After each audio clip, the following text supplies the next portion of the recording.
Aujourd'hui, en fait, on voulait vous parler et vous partager le projet Pera, qui est une superbe rénovation au niveau de 2 logements, en fait, qu'on a combinés pour en faire un seul. Le projet Pera, qui est dans le même building pour un frère, une sœur, puis donc, qui est comme un projet bigénération, finalement, qu'on a fait de A à Z. Donc, avec l'accompagnement au niveau du chantier, vraiment du début jusqu'à la fin.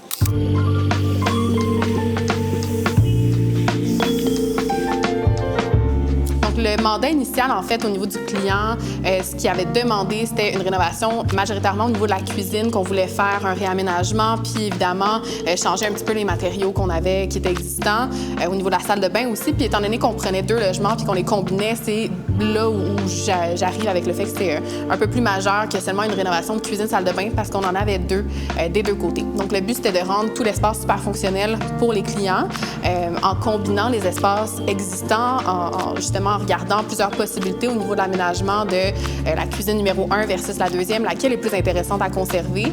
C'était un beau casse-tête. On a fait plusieurs options d'aménagement à ce niveau-là pour justement créer des espaces qui étaient chacun très différents les uns des autres, savoir avec quoi on partait, qu'est-ce qu'on voulait conserver, l'orientation évidemment aussi du soleil, puis de voir où c'était pertinent de refermer pour faire une chambre, par exemple, ou de conserver la cuisine existante, puis de bonifier finalement son aménagement actuel.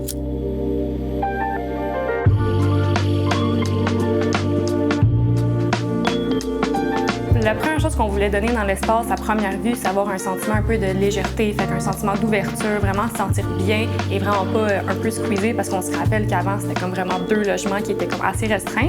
Fait que je pense que c'est le premier coup d'œil qu'on voulait donner, fait qu'avoir beaucoup d'espace, espace de vie, avoir un flow qui était super intéressant, puis encore une fois, une circulation qui était très fluide, un peu pour la vie de tous les jours, puis une petite famille.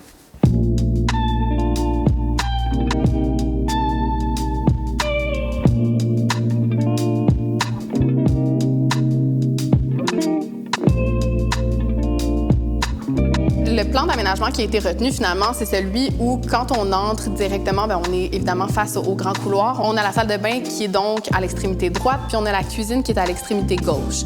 On a choisi l'option où la cuisine aussi était toute ouverte et non refermée avec un garde-manger walk-in ou des choses comme ça, par exemple, pour garder l'ouverture vers, ou l'ouverture principale, finalement, vers l'extérieur, qui était super important pour les clients.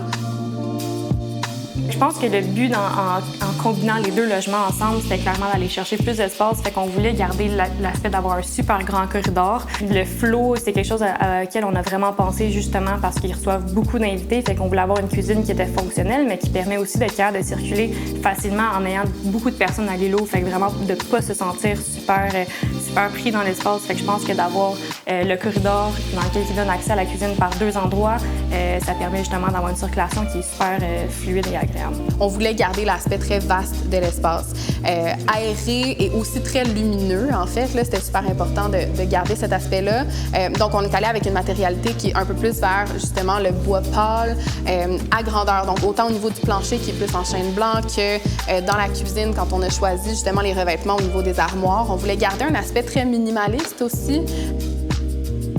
Toutes les pièces ont leur petit cachet, leur affaire de spécial, mais je pense que dès qu'on arrive dans la salle de bain, on est déjà ébloui en voyant le mur masterpiece de la petite niche avec la pierre effet qui a la cata viola. Fait que je pense que ça donne un coup d'œil qui charme vraiment tout le monde qui l'a vu à date. Puis même chose aussi dans cette salle de bain-là, on a fait de la vannerie qui est comme entourée d'une arche avec juste un petit accent de couleur un peu plus beige, quelque chose qui donne un petit punch, mais encore une fois, tout en restant dans la douceur puis des trucs qui sont assez lumineux. Fait que dans les images d'inspiration, ce qu'on retrouvait beaucoup, c'était vraiment quelque chose qui était super lumineux, quelque chose qui était très naturel aussi, quelque chose d'organique puis qui se mariait bien vraiment dans l'espace tout ensemble. Fait que je pense que ce qu'on retrouve vraiment, c'est d'avoir énormément de lumière, d'avoir tous les matériaux qui sont pâles mais qui vont super bien ensemble, puis d'avoir, il y a rien qui est trop punché out of character. Fait que je pense que tout est comme super fluide ensemble. Ce qui me rend le plus fière de ce projet-ci, bien, il y a plusieurs choses, mais évidemment, en premier lieu, c'est de savoir que nos clients sont bien chez eux puis qu'ils puissent profiter pleinement de leur espace. Donc, de leur espace, de leur famille. Je sais que c'est des gens qui ont une très grande famille qui puissent recevoir comme ça. Je trouvais ça super intéressant de leur offrir finalement cet espace-là. Puis, évidemment, de savoir bien, que ça se passe sur tous les étages. C'est encore plus intéressant pour nous là, dans ce cas-ci. Donc, très fière de cette belle réalisation-là.